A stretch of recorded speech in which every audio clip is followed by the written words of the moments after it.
Greetings, fellow humans, and welcome to another episode of LAAG Ranks the Characters. I'm Max. I'm Sam. Mr. Burr. And I've got a comic-themed list of characters today. Like Jerry Seinfeld and other comments. Listen and find out. You may be pleasantly surprised. Although the definition of one of these guys as a comic character might strain a little bit of credulity. But he's appeared in many entertaining comics. But first, I want to go with that iconic member of the X-Men. That's right, it's Scott Summers, Cyclops. Cyclops is alright. Cyclops pretty good leader. Sucks. But he's also kind of dope. This is the thing that I feel about him, okay? He's like Leonardo, but worse, but Leonardo's awesome because he is the leader, but I don't like the leader. I like Raphael. I like Cool But Cyclops Rude. is way more characterization than Leonardo, and I love Leonardo. I love Cool But Rude. I love Wolverine, Raphael. I'm not into Leonardo. You're not into personal responsibility? The guy's just being like, I'm Klingon, and I'm doing the right thing, and it's just like, come on. You suck, Boy Scout. Nah, Cyclops is good. Boring. Wolverine goes into a berserker rage, and Cyclops is able to take him in hand-to-hand combat and calm him down. It's happened. It's canonical. Yeah, Leonardo's the best too. He can beat all the dudes. But not only does Leonardo have none of the... Leonardo has almost none of the interesting character dynamics that Cyclops does because so often Cyclops is thrust into the role of reluctant leader. Whereas Leonardo is much more the I'm born for this. Cyclops is the guy who takes it out of necessity and because his battle tactician mind is par excellence. I like the rebel. He can see all the angles. But it takes a great clean-cut Boy Scout leader character to make the rebel pop because they always have to play their rivalry. And so I do like him for that, but I'm just saying that, and I would rate him high. Great look. He's a great His look. 90s look from the cartoon. He's iconic. He's like one of the iconic X-Men from what we consider iconic is what we grew up with when it was all about Cyclops and Wolverine and that's the thing is that Wolverine works a lot better without the X-Men. Not better without the X-Men, but unlike Cyclops, you can totally just do a Wolverine story. You can kind of do Wolverine stories that don't even have any other mutants in them. Yeah. Cyclops doesn't really work when removed from the X-Men and the whole Marvel mutant thing. Yeah, because he's the leader. He needs people to lead, right? Well, and his power isn't that versatile. I mean, he can decrease its intensity sometimes, or take it off and just blow out destruction out of his eyes. But all he can do is destroy. Yeah, which is fine. He's very good at it. He's like Captain America. He has superhuman knowledge of geometry, so he can see all the angles in any given room, so he can arc and bounce anything off of anything else that he needs to. Right. Well, he's well trained, and it's proven to work not just with his eye beams. He can throw something like Captain America and bounce it off correctly. Yeah, very well trained. Exactly. Well, it's part of his mutant ability. Oh, really? Perfect geometry, yeah. Oh, that's interesting. So there's more going on with those eyes than just the fact that they are windows into a universe of pure destruction. Right, and it's only because he has received traumatic head injury as a child that he can't control them. He should be able to just summon the eye beams at will, but that part of his brain was damaged when he was young, so... he's handicapped, essentially. That's pretty cool. Yeah. But I like Cyclops. I'm a Cyclops guy all the way. I think that the area that we got to look at is right around the Dargo, Ash, Michael Piccolo chunk. Me too. Above Dargo. Above Ash. Above Ash. I love him a lot more than Michael Corleone. Obviously, yeah, so you've got to be the tiebreaker on more that. than Michael. Piccolo? Not. I honestly... Yeah, I would put him I like Piccolo. I like Piccolo a lot, but Look, I'm not rating him above Piccolo. Yeah, I gotta say, even as I'm a big Cyclops and you guy. put Venom above Piccolo. Oh, I love Venom. I love Venom. Brock I'll is take so Eddie. entertaining. Yeah, I guess I am. I'm the Venom. Piccolo is a great story, but Eddie Brock is in a lot more things and awesome almost all of the time. So coming in at the new number 11 is Cyclops, Scott Summers. Next on the list, Santa Claus. Oh man! For cultural impact and the character, it's a weird character. Yeah, that's so high for me. Seriously high.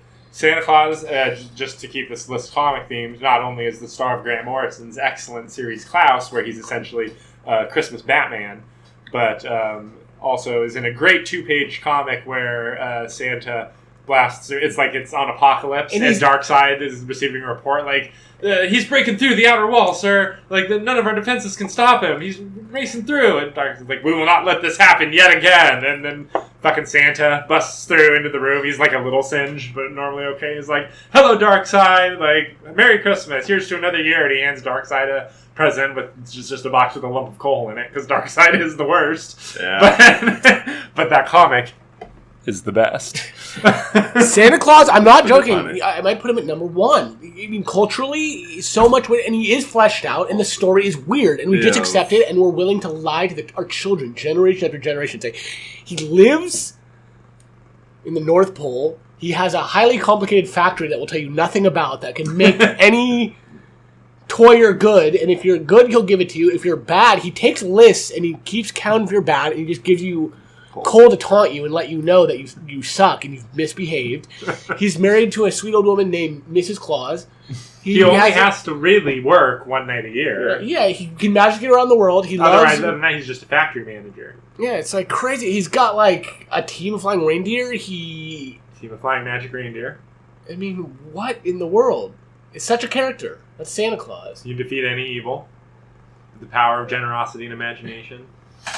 He's Odin, the All-Father. So he does get a lot of points for that. The iconography, once again, is huge. Mm-hmm.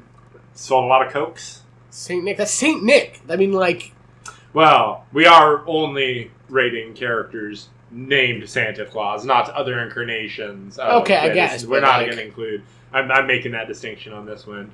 That this is Santa Claus, not any other version. So, like, there's no Krampus in this version of the story, as much as everybody likes Krampus. I remember... This is the Coca-Cola claymation and comic book Grant Morrison. Santa Claus. And the one that Jack Skellington kidnaps. You look at... Exactly. You look at Batman, you look at Optimus Prime, you look at Indiana Jones, all great characters from our lifetime and our generation. And we should focus more on, like, what we know and things that...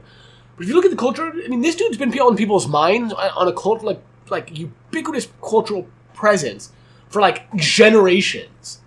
Like, generations, this dude, like, before Mickey was even a thing, before, like, Superman, all these things were like, oh, that's the canon. It was like, no, none of that was anything. But Santa Claus was still just like, yes, Santa Claus. Well, I refuse to be swayed purely by cultural significance. However, I will agree that Santa Claus himself is pretty cool, in large parts due to the mystery about him. It's the homie. He gives all the children gifts. The fact that he can go around the world in one evening, one night. Yeah, there's some sci-fi shit going on. Yeah, he can squeeze up chimneys when he touches his nose. He just flies up them and squeezes through. He's a big old fat guy and wouldn't be able to get up most chimneys, you'd think. But he can. Right. He's got some crazy magics, and it's hard to deny that that's a very cool and entertaining thing. Tim Allen can be Santa, and the amount of Kurt stories. Russell can be Santa, but he can be like sexy adventurer Santa. Movies, books. I mean, like, what? How many movies? How many books? How many comics? For Christmas, Santa Claus Conquers the Martians. I,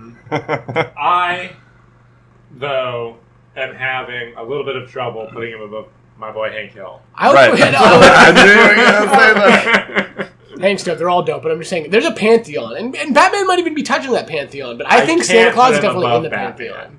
No. I think he's like seriously a pantheon, and not that I would say it sounds sacrilegious. I'm not even kidding. Like, it sounds sacrilegious. I have a different viewpoint on it, but it's almost like if you didn't really believe in, like, the Bible, and you were like, but, like, we're just going to talk about cultural significance on, like, the pantheon of, like, the characters that make up our way of thinking in our culture. Right. Be like Jesus, Santa Claus, like.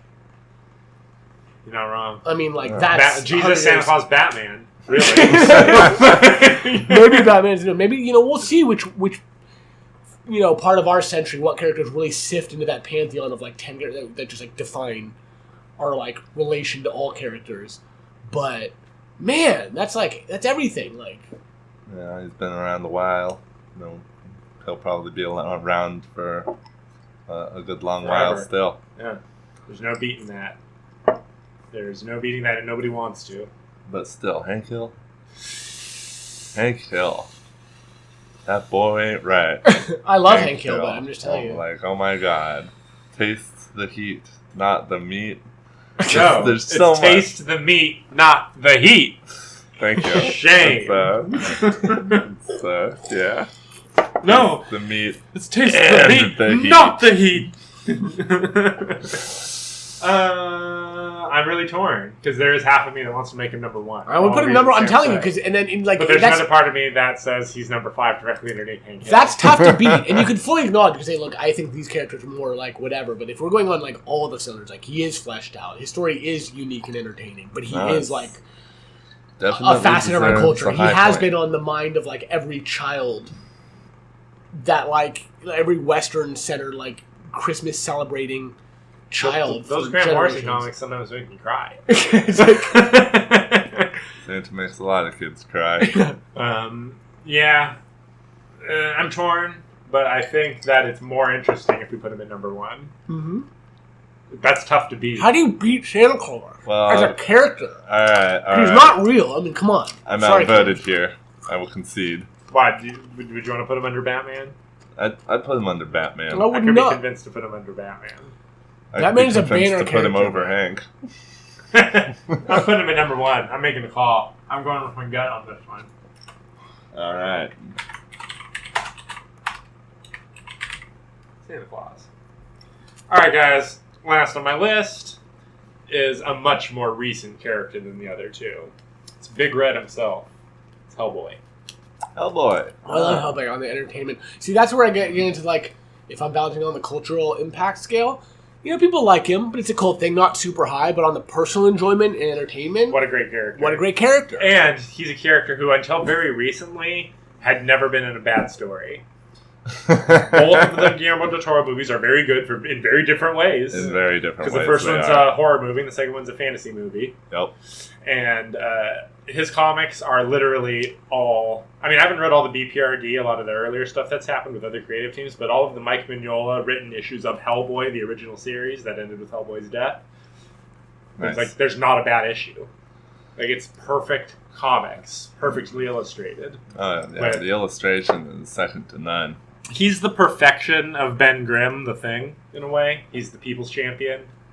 You know, Yeah. he's a real, I'm going to face down this giant Cthulhu-esque terror, and I'm going to give him a pithy one-liner. That ain't too clever, but it makes me seem real tough. You know, Yeah. and take him down with my giant fist or my big old gun. And, oh, don't forget, we cannot forget that Hellboy is also the rightfully born King of England. As a direct descendant of Morgan Le Fay. Oh, really? Yeah. And yes, that's the last arc of Hellboy is him finding out that he gets Excalibur and is told that he is a descendant of Arthur and is a true-born king of England. Well, that is pretty awesome. It's quite good. Yeah. It's quite good. Great design. You know, and it's another character where design elements were put in for weird reasons, like Mario, who we talked about in our last episode, where Hellboy has those shaved off horns because Mike Mignola likes to draw goggles up on people's foreheads. Right. Right? Yeah. That's it. And it's so iconic now, like having that on Hellboy. And it's such a great design element. It is. Big hand, small hand, flaming sword sometimes. For me, where I would put him, Loves cats and pancakes. I do love him. I'd put him under Michael Gotta love Corleone Perry loves and the above cats. Ash. That's my spot. But I know you love Ash, and he's so I think Ash. that's the right general area. I agree. I do think that's the right general area. Although I might trend him down a tiny bit. Because I might like Dargo a little more. They're Oh, that's kind of tough. similar They are kind of similar. in a way. In fact, they're very similar in a lot of ways. Now that I think about it. Dargo's a little angrier. But no, Dargo is not in all perfect stories. That's true. Yeah, whereas Hellboy was just always entertaining. Yeah, I agree. I think that's Well, we the haven't spot. seen that new movie. Yeah, we didn't see that movie, so we're not counting that movie. But yeah, and then Ash, I think I like Ash a tiny bit more. And he's another one with an offhand thing going on. Horror Yeah. adventures with dealing with a pithy comment and a one-liner and a fist to the face. Yeah, I'm with you on that one, right below Ash. That's Right. where I'd put him. Hellboy, true-born king of England. All right, that was it. Thanks again, guys, for helping me rank those characters. And thanks, everybody, for listening. We'll be back with more character ranks in the very near future. Goodbye.